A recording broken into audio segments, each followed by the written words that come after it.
Horizon just homes with you, Rex, and this is Why Did Sweden and Norway Break Up? Short animated documentary by the channel History Matters. I didn't know Sweden and Norway was one country. Apparently they broke up, huh?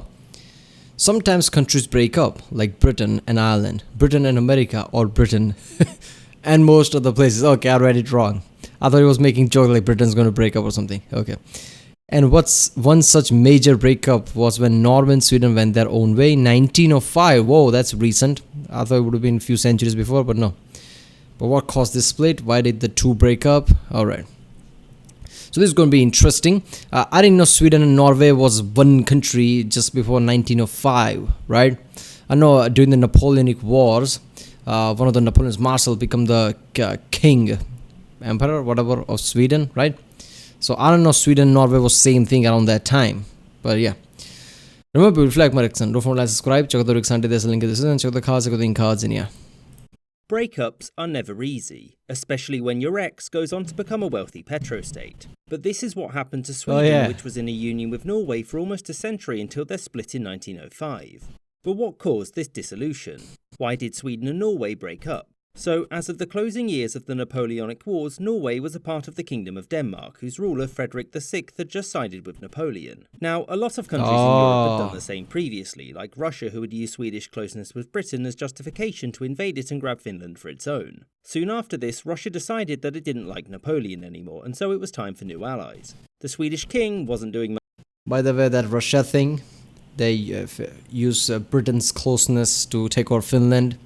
Yeah, let's just hope they don't find another excuse suddenly because of what shit is going on right now. Much because of a heart attack, but his government did sense an opportunity. Finland wasn't coming back, but by siding with the coalition against Napoleon and his Danish ally, Sweden could gain Norway. Something which Britain, Russia and Prussia agreed to, and even the Danish king agreed to its loss providing he got to keep Greenland and Iceland. The people of Norway were not happy with suddenly being the subjects of the Swedish king, and so the Prince of Denmark, called Christian because of course he was, declared himself the King of Norway in 1814 and proclaimed its independence. Against the Allies, he stood no chance of succeeding, but whilst they were busy fighting Napoleon, there was an opportunity to win political support. I'll tell you. How to watch the Napoleon run like that? Chance of succeeding, but whilst they were busy fighting Napoleon, there was an opportunity to win political support. And he turned to Britain, whom he felt would recognise the plight of the Norwegian people and do the right thing to stop them from being handed over to a foreign king. But fun fact, no. Tensions rose, and when the Swedish came to claim their prize, fighting broke out.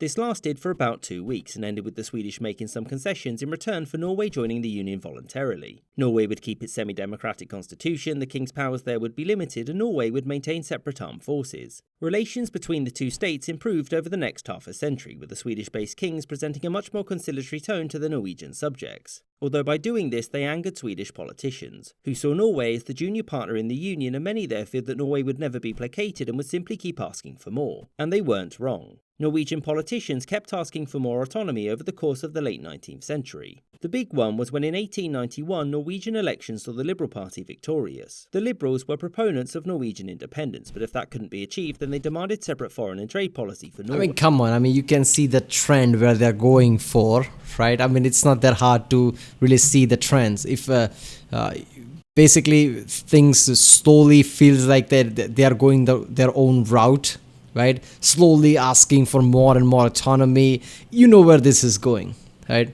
There's a reason why lots of fucked up people of the past, dictators and shit, clamp down really hardly in any notion or any leeway that people ask for. Anything that feels more, let's just say, democratic or trying to have some kind of autonomy somewhere here and there. Dictators cannot have that shit because they know it's kind of like a slippery slope. So you can clearly see that Norway was trying to basically become their own independent thing slowly. This was a big no-no, since at that point the Union would essentially be dead. The Norwegian government made a formal request for these new powers, and the Swedish responded with a well-formulated logical argument. No, and if you keep asking, we're going to invade. The Liberals backed down and over the next decade instead opted to focus on Norway. They removed any reference to the Union from their flag, massively increased the size of the armed forces and built up border defences in case of an invasion. And in retaliation, the what was that?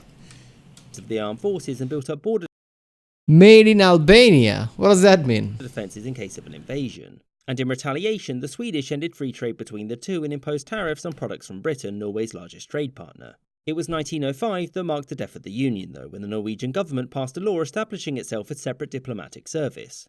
The king vetoed this, the government resigned, the king refused to accept their resignation or appoint a new government, and as such, the Norwegians argued that he was in violation of the constitution by leaving Norway without leadership, and in response, the Norwegian parliament declared its independence. In response, Sweden mobilised, which led Norway to do the same, and both armies sat on the border facing off. Swedish politicians and commanders were ready for war, and it was So basically, politics and diplomacy, when it explodes, it ends up with armed forces. So basically, if you have armed forces, right, you don't have to worry about anything, right? King like, that's unacceptable. Yeah, that's what it is. Deal with that shit. Oh, that I'm not gonna have that. I'm gonna have my soldiers. Yeah, we have that too. We have our soldiers. Only when the Swedish people were overwhelmingly against military action that they backed down. This support was largely due to the Norwegian referendum, in which 99.9% of voters backed independence, which made it clear to everyone that Sweden could no longer force Norway to stay. As such, the Swedish people threatened mutiny in the army and the general strike if Norway was invaded, which meant that King Oscar II had no choice but to acknowledge the end of the union. There you go, people power right there. This just shows that how much power people can have if they collectively want something. I don't care who is it, your king, emperor, dictator, who gives a shit, right?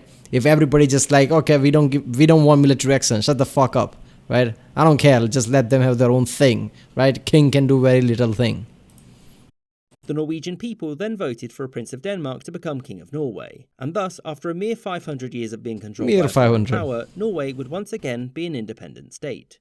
I hope you enjoyed this episode, with a special thanks to my patrons, James Bizanet, Kelly Moneymaker, Mr. Wolf, Sky Chappelle, Adam Stalter, Jordan Longley, Rod D. Martin, Gareth Turner, Wyan Hockey, Jerry Lambdin, Spencer Lightfoot, Corsho Wolf, Boogly Woogly, Marvin Cassow, Winston Kaywood, Marcus Arsner, Captain Psydog, Aaron the White, Matthew Shipley, Robert Wetzel, Alex Schwinn, Maggie Paxkowski, The McWhopper, Anthony Beckett. That's it.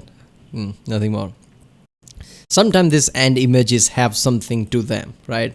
Like either another images come, or wait a minute, sometimes it's even past 2-3 seconds. 3 plates, Charles I, Ben Ivinson, Scottish Trekkie, and Words About Books podcast. No, there is nothing. Yeah, sometimes there's a joke hidden there.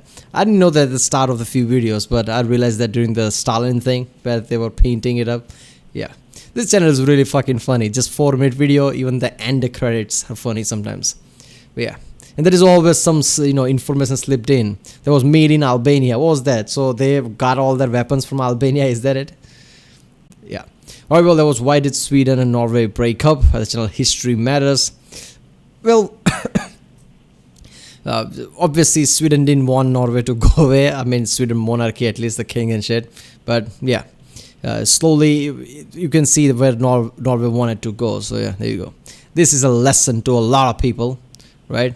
That sometimes people want to be their own thing, they become their own thing, then they are their own thing, right?